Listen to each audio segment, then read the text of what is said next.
When I first came here, I was, oh man, I was just so off the Richter scale, and couldn't nobody tell me anything.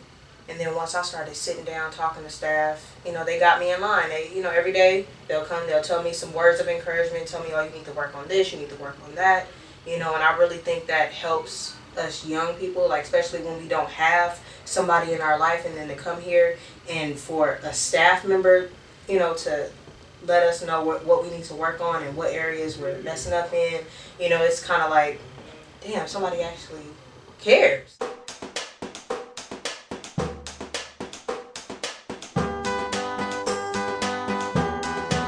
Just because you're in a certain situation in life, just because you weren't given the best opportunities in life, that you don't not just deserve to have people support you, but you deserve to be encouraged as often as possible.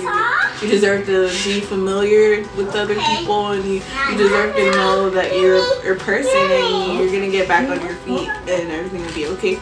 That's what my friend's place means. It's a place of comfort, friends. I can talk to the staff as if they're one of my friends. It's really a place where you can find a lot of support and a lot of help when you need it. So Staff is more so like my friend.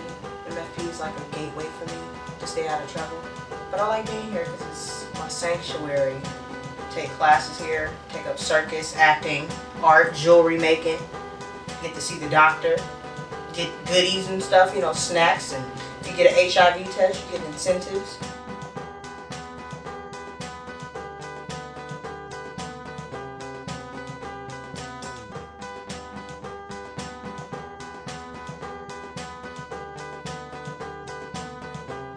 That's not what I have to say about my friend's place. It's just that everybody here is so friendly, and I love everyone, and it's just a great place to be at every day, at all time.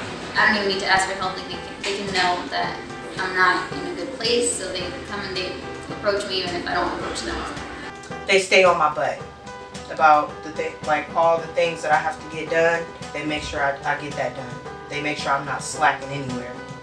You know, because a lot of people here, believe it or not, they care. All the staff that I've encountered actually cares. It's like a community, like family. I don't want to say friends, but like more so like family, because I don't really have a family. I do, but you know, we don't talk like that. MFP is not just a drop-in center, it's home.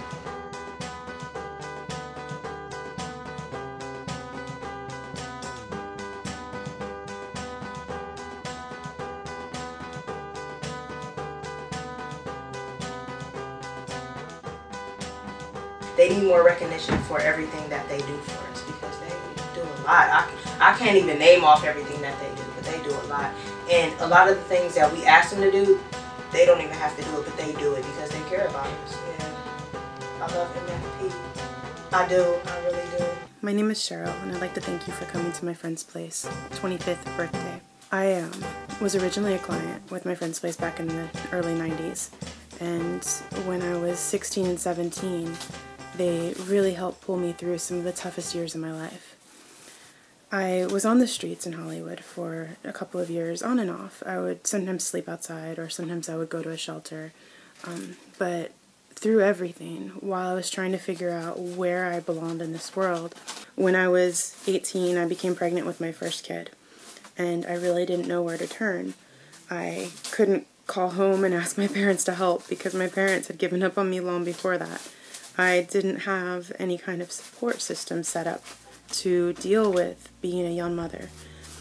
And my friend's place stepped in, and I'm honored to say that I was their first mother. They encouraged me to stay in school, which was really important to me because I recognized from very early on that the only way I was going to get off the streets and get into stable housing and a stable life would be to continue going to school. Help is so important there. It's not the same as the relationship that you would build with a kid from a normal family. A kid like me, a kid who's on the streets, a kid who's been thrown away by their family and they've gone through unspeakable things. Usually they need to make a connection first with somebody before they're able to start moving forward and progressing into a productive life where they can be successful. And the reason my friend's place is so special is because they reach out and they help kids find a connection. They'll connect with them through art, through some kind of therapy, through a family group. For moms and dads, they'll give parenting classes. They'll give counseling, educational services. And through each of those different programs that they have a way of reaching each youth, because each youth has a different need or a different barrier that needs to be broken before they're finally able to trust again. And when they can trust, they can finally move forward and do well. I was able to go to UCLA for undergrad, and I got my first degree from there. And of course, I wanted to keep pushing at that point because they'd shown me that I could do anything I wanted to do, and I just didn't stop. I kept going to school and kept having kids. So now, as a mother of 3, I'm proud to say that if you look closely, I'm still in scrubs. I just got off call, but I'm a 4th year medical student, and I'm graduating from my very last school program in April. So I'm almost done. And I'll be a doctor, even though I was a homeless kid in Hollywood so many years ago. In my toughest times, they didn't give up on me.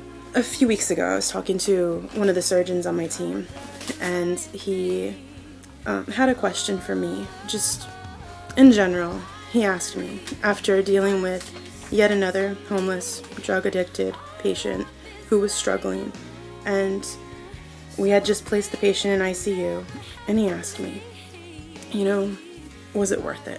Are we doing any good? Is there a point to what we're doing?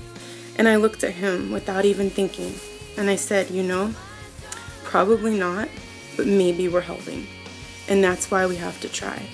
Because maybe out of 100 people that you see, one of them is going to succeed. One of them is going to make it, and they're going to be amazing when they come back.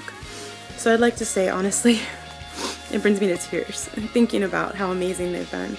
But I want to see them move forward and continue doing great things. We have to give those youth a chance because they've already had so many chances taken away from them. No child, no teenager, no young adult deserves the kind of life that you see these kids living.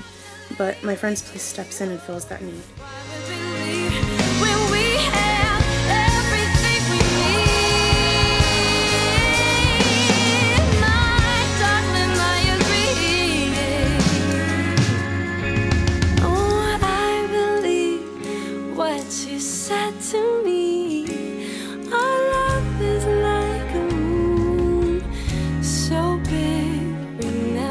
Have to leave.